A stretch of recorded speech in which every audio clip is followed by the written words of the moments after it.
இன்னைக்கு சென்சேஷனலா இருக்கிறதுன்னு பாத்தீங்கன்னா விஜய் அவர்கள் தான். இன்னைக்குன்னு இல்ல, எலெக்ஷன் டேட் அறிவிச்சதுல இருந்து சென்சேஷனலா நாள்தோறும் இருக்கிறாரு விஜய். அதுலலாம் எந்த ஒரு மாற்று கருத்தும் இல்ல. இன்னைக்கு அவருடைய வெற்றியை எல்லாரும் கொண்டாடுறாங்க. கொண்டாட வேண்டிய ஒரு விஷயம் தான் நிச்சயமா. ஏன்னா முதல் தேர்தல்லையே இப்படி ஒரு வெற்றி அப்படின்றத யாராலும் செய்ய முடியாத ஒரு விஷயத்த செஞ்சு காமிச்சிருக்கிறாரு. சோ அதை எல்லாருமே வரவேற்கிறாங்க. அது டெமோக்ரஸில யார் வேணாலும் என்ன இடத்துக்கு வேணாலும் வரலாம் அப்படின்றது தான். அது நிச்சயம் விஜய் அவர்களுக்கு நம்மளுடைய பாராட்டுகள் தான். ஆனா விஜய் அவர்களுக்கு இந்த லைம் லைட் கிடைச்சிட்டு இருக்கு. இந்த நேரத்துல அவருக்காக எல்லாரும் வந்து பேசிட்டு இருக்காங்க. இந்த நேரத்துல சம்பந்தமே இல்லாத ஒரு கேரக்டர் அப்படின்னு பாத்தீங்கன்னா த்ரிஷா அவர்கள் தான். ஏன்னா த்ரிஷா அவர்கள் இந்த ரிசல்ட் அன்னைக்கு கவுண்டிங் டே அன்னைக்கு வந்து பாத்தீங்கன்னா விஜய் அவர்கள் வீட்டுக்கு போறாங்க, வீட்டுக்கு வராங்க, வீட்டுல இருந்து வெளில போயிட்டாங்க, 1 மணி நேரம் இருந்தாங்க. இந்த நியூஸ்லாம் எதுக்கு வருது? இது வந்து எதுக்கு இது ஒரு தேவையே இல்லாத விஷயங்கள் அப்படின்றது தான் பார்க்க முடியுது. இந்த தருணத்துல வர்றது அப்படின்றது ஏதோ ஒரு விஷயத்த ரொம்ப நார்மலைஸ் பண்றாங்க. என்ன அப்படின்னா எக்ஸ்ட்ரா மேரிட்டல் அஃபேர் அப்படின்றத இந்த சமுதாயத்துல ஒரு கணவன் மனைவி அப்படின்ற அந்த ஒரு ரிலேஷன்ஷிப்பை லீகலா வந்து இல்ல அப்படின்னு டிவோர்ஸ் ஆனதுக்கு அப்புறம் தான் வேற ஒருத்தர் கூட வந்து போக முடியும், வேற ஒருத்தர் கூட வந்து உறவு வைத்துக் கொள்ள முடியும் அப்படின்றது. ஆனா அதை வந்து ரொம்ப சாதாரணமாக தாவேகாவினுடைய சீஃப் மினிஸ்டர் கேண்டிடேட் நம்மளுடைய வருங்கால சீஃப் மினிஸ்டர் விஜய் அவர்கள் வந்து நார்மலைஸ் பண்றாரா அப்படின்ற ஒரு கேள்விதான். இது இன்றைக்கு இணையதளத்துல எல்லாருமே கேட்க ஆரம்பிச்சிருக்கிறாங்க. எல்லாரும் சொல்ல முடியாது, ஒரு சிலர் கேட்க ஆரம்பிச்சிருக்கிறாங்க. அதை நம்மளும் கண்டிப்பா டிஸ்கஸ் பண்ணணும்னு நினைக்கிறேன். சோ இதை பற்றி உங்க பார்வை என்ன? முதல்ல ஸ்வேதா, இதை நம்ம வந்து ஹோலிஸ்டிக்காக பார்க்கணும். எப்படி பார்க்கணும்னா, விஜயோட ஆரம்ப கால அரசியல் வாழ்க்கையிலேருந்தே நம்ம பார்க்கணும். 2 வருஷத்தில் அவர் கட்சி தொடங்கி ஜெயிச்சிருக்காரு. ஸோ இது ஒரு மேசிவ் லேண்ட்ஸ்லைடு. ஸோ அவருக்கு வாழ்த்துக்கள் எல்லாமே ஓகே. பட் ஆனால் நீங்கள் சொன்ன மாதிரி அது பர்சனல் விவாகரத்து பிரச்சனையிலேருந்து மற்ற எல்லா பிரச்சனைகள்லேருந்து வரும்போது அது அவரோட தனிப்பட்ட வாழ்க்கை, அதை விமர்சிக்கக்கூடாது. ஆனால் பொது வாழ்க்கையில் வரும்போது ஒரு தலைவர் ஹேஸ் டு ஹாவ் ஒரு கிளீனான ஃபேமிலி ஸ்ட்ரக்சர் இருக்கணும். இல்லைனா அவர் ஒரு தவறான உதாரணமா மாற்றப்படுறதுக்கான வாய்ப்புகள் நிறைய இருக்கு. ஏன்னா அவர் வந்து நிறைய கோடி இளைஞர்களை இன்ஃப்ளூயன்ஸ் பண்றாரு. எந்த அளவுக்குன்னு பாத்தீங்கன்னா அவர் என்ன ஷர்ட் போடுறாரு, என்ன பேண்ட் போடுறாரு, என்ன ஸ்லிப்பர் போடுறாருன்ற வரைக்கும் வந்து கவனிக்கிறாங்க. அதை நாமளும் பண்ணணும் அப்படின்னு சொல்லாமலேயே வந்து ஒரு ட்ரெஸ் கோடை வந்து ஃபாலோ பண்ணிட்டு ஓட் போட்டதை கூட பார்த்தோம். ஸோ அந்த அளவுக்கு ஒரு பெரிய இன்ஃப்ளூயன்ஷியல் பர்சனா வந்து விஜய் அவர்கள் விருப்பப்படலனாலும் அவர் அப்படிதான் பார்க்கப்படுறாரு. ஆமா, அவர் உண்மையாலுமே அவர் ஒரு சொல்ற மாதிரி அவர் ஒரு ஃபினாமினா, அதுல எந்த மாற்று கருத்தும் கிடையாது. அவர் ஒரு மிக முக்கியமான ஒரு மாற்றத்தை நிகழ்த்தி இருக்கிறாரு. திமுகவோட ஆன்டி இன்கம்பன்சி அந்த கரெக்டான வெற்றிடத்தை அவர் சரியா பயன்படுத்தி இருக்காரு. ஆனா அவர் என்ன மாதிரியான ஒரு தலைவர் முகமா மாறி இருக்காரு, அவர் உண்மையாலுமே ஒரு மக்களுக்கான தலைவரா, இது ஒரு மாற்றமா அப்படிங்கிறது வந்து இன்னமும் கேள்விக்குறிதான். அல்ல டு பி ஸ்டார்ட் வித் நடிகை, அந்த குறிப்பிட்ட ஒரு நடிகையோட விவகாரம் வந்து பொது தளங்கள்ல பேசப்பட்டுச்சு. அவரோட விவாகரத்து அஃபிடேவிட் வந்ததுக்கு அப்புறம் எனக்கு தெரிஞ்சு பல ஊடகங்கள் அவங்க பேரை குறிப்பிடாமலே இருந்தாங்க. ஆனா அந்த வெரி ஈவினிங் வந்து அவர் கூட்டிட்டு போய் ஒரு சாஃப்ட் லான்ச் மாதிரியான ஒரு விஷயத்த பண்றாரு. அவங்க கூடயே ஒரே உடையில போய் இது பண்றாரு.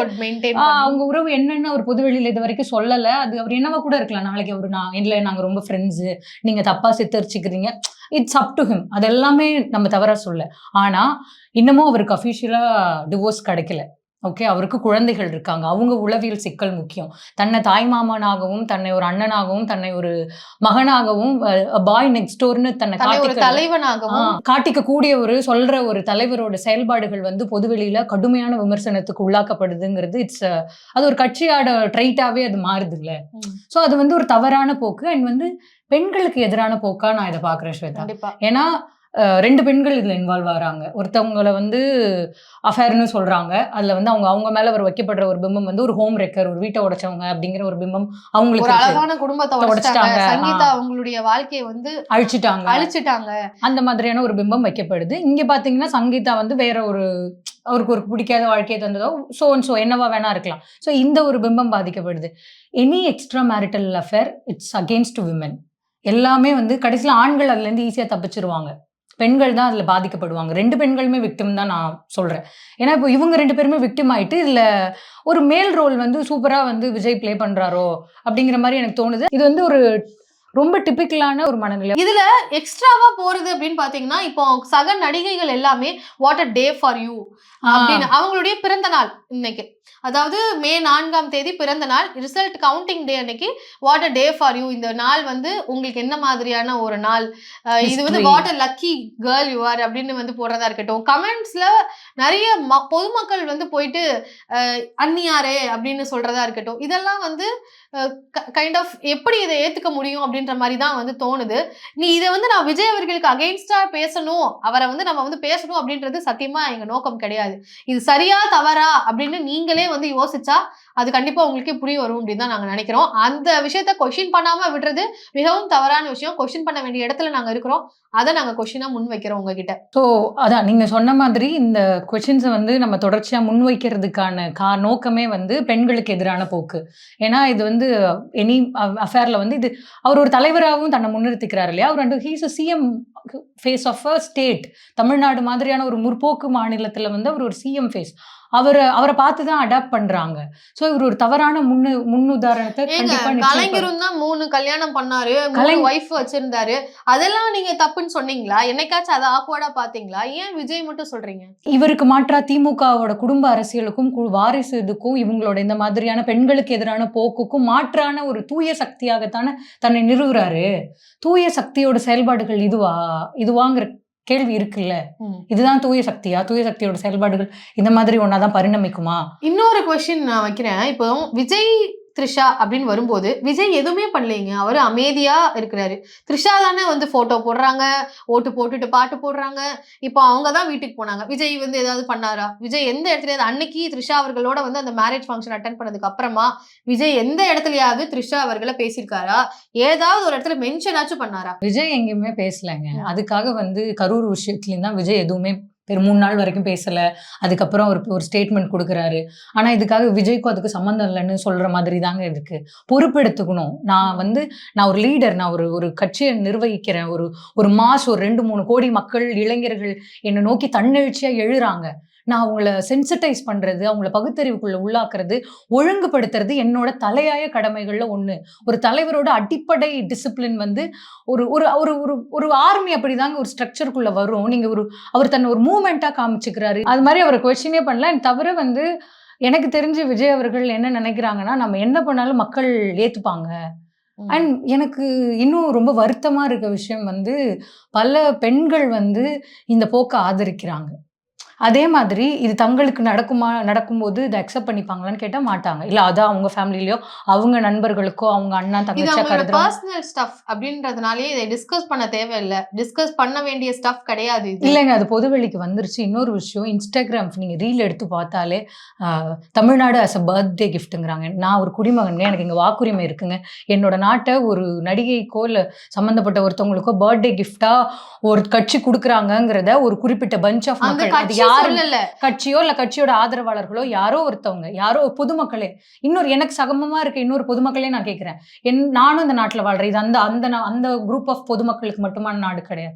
இது எனக்கான நாடு. இது எனக்கான, நானும் I am also part of the being in this land. ஆனா நீங்க வந்து விஜய் அவர்கள் இந்த மாதிரி சும்மா போற போக்குல வேலை வெட்டி இல்லாம எக்ஸ்தலத்திலயோ இல்ல இன்ஸ்டாகிராம்லயோ உட்காந்து கருத்து சொல்றவங்களுக்கு இந்த மாதிரி ஒரு நடிகைக்கு வந்து கிஃப்டா கொடுத்திருக்காருன்னு சொல்லி அவங்க கங்க்ராச்சுலேட் பண்றதுக்கெல்லாம் இவருக்கு வந்து பதில் சொல்ல முடியுமா? இப்போ ஒரு சீஃப் மினிஸ்டரா ஆயிட்டாரு. அவர் எப்படி இதுக்கெல்லாம் பதில் சொல்வாருன்னு எதிர்பார்க்கறீங்க? இல்ல இதுக்கு அவர் என்ன பண்ண முடியும்னு நீங்க நினைக்கிறீங்க? அவர் பொறுப்பு எடுத்துக்கணும், இல்லைன்னா பொறுப்பை துறக்கணும். 2 தான் ஒண்ணு பண்ணணும். இல்ல இந்த மாதிரி இருக்கு, இது வந்து கட்சியோட பேருக்கு களங்கம் விளைவிக்குது. த்ரிஷா போட்டிருந்தாங்கல்ல, என்ன தவறா பேசுறீங்க, என்னோட லாயரை நான் சூட் பண்ணிடுவேன், அவங்க ஒரு பெரிய நோட்டிஃபிகேஷன் அதே மாதிரி இவங்க கொடுக்கணும். இல்லைன்னா நாங்க 2 பேரும் நண்பர்கள், எங்களோட நீங்க இப்படி தவறா சித்தரிக்கிறீங்க, அதுக்கு மறுப்பு தெரிவிங்க. இது பேசவே கூடாது, இல்ல இது டேபுவே இல்லைங்கிறது எனக்கு புரியுது. இது வந்து ஒரு கம்ப்ளீட்டா ஒரு பர்சனல் லைஃப் ஸ்ட்ரக்சர்ல இருந்து அவங்க இருக்காங்க. இதை பத்தி நம்ம பேசக்கூடாது. It could be anything. அது வந்து நம்மளோட கருத்துக்கு அப்பாற்பட்டது. நான் என்ன கேட்கிறேன்னா, those who supports this structure, இதை ஆதரிக்கிற குறிப்பிட்ட சிலர்கிட்ட தான் என்னோட கேள்வி. குறிப்பிட்ட இது தாவேகா நிர்வாகியா இருக்கலாம், இல்லாம போகலாம், இல்ல ரசிகரா இருக்கலாம், it could be any one. ஆனா நீங்க வந்து ரொம்ப புலகாங்கிதம் அடைஞ்சு இமேஜின் உங்களுக்கு வந்து பர்த்டே கிஃப்டா தமிழ்நாடே ஒருத்தர் கொடுக்கறதுங்கிறது என்னால ஏத்துக்க முடியல. இன்னொரு ஒரு விஷயம் வந்து என்னன்னா, அவங்க 2 பேருக்குள்ள அவங்களுக்கு தான் என்ன நடக்குது அப்படின்றது அவங்க 2 பேருக்கு தான் தெரியும். இதே மாதிரி சங்கீதா அவர்களுக்கும் விஜய் அவர்களுக்கும் என்ன பிரச்சனை அப்படின்றது அவங்களுக்கு தான் தெரியும். சோ இதுல ஒரு தேர்ட் பர்சன் தான் வெளியில இருந்து ஜஸ்ட் ஒரு ஸ்பெக்டேட்டரா இருந்து கமெண்ட் வைக்கிறது அப்படின்றது தவறு அப்படின்னு சொல்றாங்க. சோ இந்த இடத்த இதை நீங்க டிஸ்கஷன் பாயிண்டாவே வைக்க வேணாம். அவங்களுக்கு விருப்பப்பட்டதை செஞ்சு த்ரிஷா அவர்கள் இந்த மாதிரியான ஆக்ஷன்ஸ் பண்றாங்க.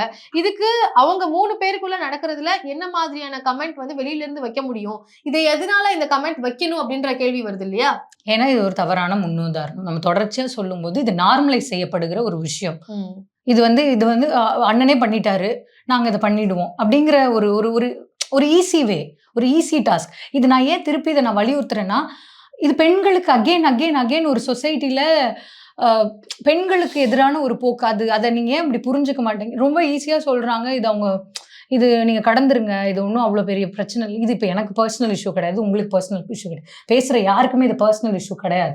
இது தனிப்பட்ட வெஞ்சன்ஸும் நம்மள பலர் வந்து விஜயோட ரசிகர்களாகவே இருந்திருக்கும். ஸோ அது பற்றினதே கிடையாது. ஆனால் he is setting up a very very bad example for the youngster for normalising இந்த மாதிரியான திருமணத்தை மீறிய உறவுகள். நீங்க அது அவர் அன்டில் ஆர் அன்லெஸ் அவர் பொது வெளியில இது ஒரு நாங்க நண்பர்கள், நீங்க தவறா பேசுறீங்க, அவங்க உண்மையாலுமே எனக்கு மானசீக நண்பர், அவங்க எனக்கு வந்து வாழ்த்து தெரிவிக்க வராங்க அப்படிங்கறத வந்து அவர் எதையுமே ஒரு பிரச்சனையே சந்திக்க மாட்டேங்கிறாருங்கிறதானுங்க பெரிய பஞ்சாயத்துங்க. எதுக்குமே தன்னை ஒரு மனிதன், எனக்கு ரொம்ப வருத்தமா இருக்குங்க. He is president of Tamil Nadu மாதிரியான ஒரு ஸ்டேட்டோட ஒரு சிஎம் ஃபேஸ்ங்க. அவரு இன்ன வரைக்கும் வாழ்த்து தெரிவிக்கல, நன்றி தெரிவிக்கல. மக்களுக்கு வந்து எனக்கு ஓட்டு போட்டதுக்கு நன்றி நம்ம பேசிக்கிட்டு இருக்க இந்த நிமிஷம் வரைக்கும் அவர் நன்றி தெரிவிக்கல. இப்ப மணி என்ன சரியா பாத்தீங்கன்னா கரெக்டா 8 மணி ஆகுது. 8 மணி இன்னைக்கு. இது வரைக்கும் வந்து நேத்துக்கே வந்து டிக்ளேர் பண்ணிட்டாங்க. நேற்று இரவு 8:30 மணி அளவுலாம் வந்து யார் இங்க மெஜாரிட்டியா வந்து வின் பண்ணிருக்காங்க தெரிஞ்சிருச்சு. பட் அவங்க போய் அவங்களுடைய சான்றிதழ் எல்லாம் வாங்க போயிருந்தாங்க. அது எல்லாமே நடந்தது. ஆனா இப்ப வரைக்கும் வந்து அவர் வெற்றி பெற்ற பிறகு நன்றி தெரிவிக்கல அப்படின்றது. ஆனா இந்த நேரத்துல ஸ்டாலின் வந்து கொளத்தூர் போய் நன்றி தெரிவிக்கிறாரு. அது வந்து கைண்ட் ஆஃப் டிராமாவா வந்து சித்தரிக்கப்பட்டும் விமர்சனங்கள் வந்துட்டு தான் இருக்கு. அது இனிமே வரதான் செய்யும். ஏன்னா அவங்க ஒரு எதிர்கட்சியா மாறியாச்சு. இனிமே விமர்சனங்கள் பார்க்கதான் செய்வாங்க. பட் இது எதை நம்ம வந்து எதிர்பார்க்கிறோம், எந்த மாதிரியான ஒரு இடத்துக்கு நகர்ந்து போயிட்டு இருக்கோம் அப்படின்றது. இப்ப நாங்க வந்து திமுக வரணுமோ, இல்ல ஸ்டாலின் அவர்கள் வரக்கூடாது, ஸ்டாலின் வரணும், இல்ல தாவேகா வரக்கூடாது, விஜய் வரணும் அப்படின்ற மாதிரி எந்த ஒரு ஸ்டாண்டும் எங்களுக்கு கிடையாது. இது ஒரு முழுக்க சொசைட்டில நடக்கக்கூடிய ஒரு விஷயத்த அது தவறா இருக்கிற பட்சத்துல கேள்வி எழுப்பணும் அப்படின்ற ஒரு நோக்கம் தான். உதயநிதியோ இல்ல மற்ற கட்சியினரோ இதை பண்ணியிருந்தா கண்டிப்பா கேள்வி எழுப்பப்பட்டிருக்கும். விஜய்க்கும் இது யாருமே விமர்சனத்துக்கு அப்பாற்பட்டவர்கள் கிடையாது. அதுதான் அடிப்படை. எல்லாருமே பொது வாழ்க்கையில வந்துட்டாங்கன்னா அவங்களோட ஒரு சிறு நகர்வுகளும் விமர்சனத்துக்கு உள்ளாக்கப்படுது. அது தவிர இவங்க 2 பேருமே ஸ்டார்டம் கை கொண்டிருக்கக்கூடிய ஒரு நபர்கள் போது ஆப்வியஸா அவங்க மேல இருக்க லைம் லைட் பல விதமா இன்ஃப்ளூயன்ஸ் பண்ணும். அதான் நீங்க கேட்டீங்கல்ல, ஏன் இதை இப்படி பேசுறீங்க, ஏன் இதை இவ்வளவு இது பண்றீங்க, உங்களையே அறியாம மிமிக்கிங் ஹேபிட். அம்பேத்கர் தான் சொல்லுவாரு, சாதிய மனநிலைங்கிறது நமக்குள்ள உருவாகிறது ஒண்ணு இல்லை, நம்ம அடுத்தவனை பார்த்து நம்ம அதை அப்படியே மிமிக்கிங் ஹேபிட். அதே தான் நம்ம ஒரு ஸ்டார்டமை பார்த்து ஒரு தலைவரை பார்த்து புலாங்கிதம் அடைஞ்சு எவ்வளவு பேர் நம்ம ஊர்ல மைக்கேல் ஜாக்சன் மாதிரி முடி வெட்டினாங்க, டான்ஸ் ஆடினாங்க, ஷாருக் கான் மாதிரி ஹேர் ஸ்டைல் பண்ணாங்க, விஜய் மாதிரி பல பாக்கெட் பேண்ட் வச்சு நானே கூட போட்டிருக்கேன். ஸோ இது வந்து இன்ஃப்ளூயன்ஸ் ஆகுறோம். அவங்க நம்மளே ஒரு மாஸ். அதனாலதான் நம்ம வந்து அவங்களை தலைவர்கள்னு சொல்றோம். நாங்க உங்களை பாக்குறோம், we are looking up to you, உங்களை நாங்க வந்து உங்க வழி நடக்கிறோம் அப்படின்றதுனால தான் நீங்க தலைவர்களா இருக்கீங்க. உங்களை மாற்று சக்தியா காட்டும் போது இங்க வந்து இருக்கக்கூடிய பிரச்சனைகளுக்கு மாற்றா இருக்கணும், இன்னும் ஒரு பிரச்சனையை ஏற்படுத்துற மாதிரி இருக்கக்கூடாது. அவ்வளவுதான் வந்து எங்களுடைய ஒரு நோக்கம். எங்களுடைய கருத்துக்களை நாங்க வந்து முன் வச்சிருக்கோம். இணையதளங்கள்ல பல பேர் வந்து இந்த மாதிரி இது தவறு அப்படின்றத சுட்டி காமிச்சு அவங்களும் அவங்களுடைய கருத்துக்களை சொல்லிட்டு தான் இருக்கிறாங்க. ஆனா இன்னும் பல பேர் இதை நார்மலைஸ் பண்ணி அண்ணி அப்படின்ற இடத்துக்கு நகர்றாங்க. அது மிகவும் தவறா இருக்கு, பாக்குறதுக்கு ரொம்ப ஆக்வர்டா இருக்கு அப்படின்றத நாங்க இங்க சொல்ல விரும்புறோம். உங்களுக்கு என்ன தோணுது, இந்த வீடியோ பற்றி உங்களுடைய கருத்துக்கள் என்ன அப்படின்றதையும் மறக்காம கமெண்ட்ஸ்ல பகிருங்க. நன்றி.